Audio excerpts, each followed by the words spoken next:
In Home Designer, you can use the Material EyeDropper and the Color Chooser to create designs with specific colors and materials to meet your exacting needs. In this video, I'll cover how to change your materials with the Material EyeDropper, use the Color Chooser to adjust the colors and materials, and how to create custom colors and use those colors to blend them with materials. Let's begin by looking at the Material EyeDropper tool found both in the toolbar and in the 3D menu underneath the Material Painter.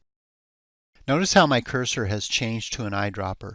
The Material EyeDropper allows you to pick up materials from one object and apply them to another object.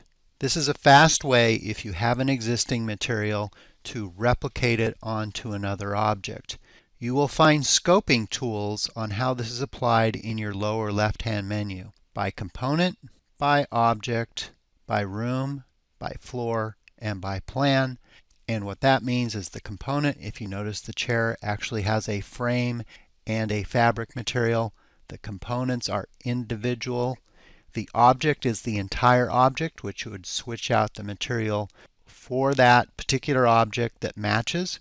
And then by room, in this case the living room, by floor, which might be the first floor, and by plan, which would be your entire plan, all floors included.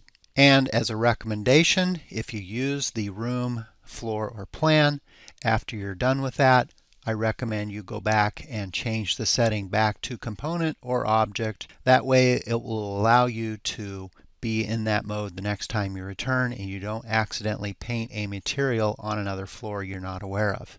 Again, the way the Material EyeDropper tool works, you click on it, you click on the object that you like the material on, and then you spray it on the object to transfer those material properties. Next, let's talk about using the Color Chooser to achieve a very specific color. I have the library open and I'm going to grab one of the paint codes and apply it onto the wall. To access the Color Chooser properties, you can use the tool up in your menu called Adjust Material Definition. I'm going to use this tool, come over, click on the wall.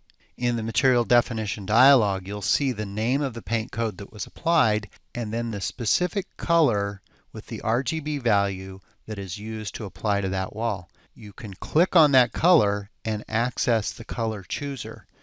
In the Color Chooser dialog, you can adjust the tone of the color, which includes the light and dark associations with the color, as well as choose other colors, and I'm going to show you specifically how to add a custom color. I'm going to cancel out of this dialog and let's talk about how to create a custom color that you can pull in from a photograph or a website. Let's assume that you have a photograph of one of your favorite colors and you'd like to replicate this gray and paint it onto the wall and create your own custom color. Let's take a look at the process on how to do that. I'm going to come over to my user catalog and I'm going to right click down here and I'm going to say New Material. I'll give it a name, my gray. On the material color, we'll go ahead and click on the default white color, and then using the eyedropper, I'm going to pick this up off of the photograph. I actually slid this over to my second monitor that you can't see for the purpose of the video. I'm going to click to grab the gray. Notice that it changes the gray swatch. This Color Chooser will pick up any color on your screen. So wherever you move this cursor, it will pick up that color. So if you want to be very specific, in this case the photograph that I have, I'll click on the gray. Again, you can adjust the tone of it, a little bit lighter, a little bit darker. Sometimes you may have shadows in the photograph and you may want to make slight adjustments. We'll go ahead and close the dialog. You can see the preview of the gray that we've added, and we'll close this dialog. That will appear in your library in this case, and when you click on it, your cursor will change to the Material Painter. You can come over, click on the wall, and apply the color. Again, you can use the Adjust Material Definition tool, click on the wall, and make further adjustments directly in here. If you wanted to change the tone, maybe lighten it just a little bit, close it. It will actually update that material color and then you'll see it in your 3D view. Let's take a look at how you can use color blending to apply a color over the top of an existing texture. On this fireplace, you'll notice that there is a brownish stone tile on there. And if I grab a photo that I have that has the color of gray that I'd like to apply to that tile, I want to use the Adjust Material Definition and blend that color onto that tile. Let's use the tool called Adjust Material Definition. Come down, click on the tile. Under the material color, click on the color. Use the eyedropper.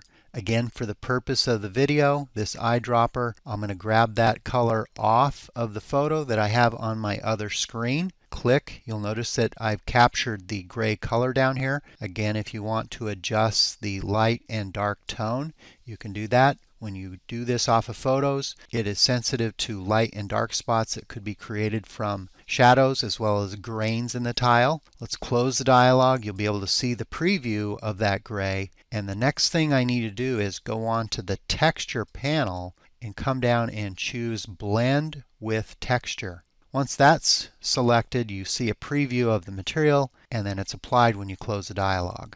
Using the material eyedropper to replicate materials from one object to another object is a fast way. Using the color chooser to adjust and be very specific about your colors is another way. And then using the blend option will allow you to apply a color and stain it or blend it over another texture, as we just did with the fireplace. To learn more about how to apply colors and materials, please see the built-in help file. We also have additional support articles on the Home Designer Software website. And thanks for watching the video.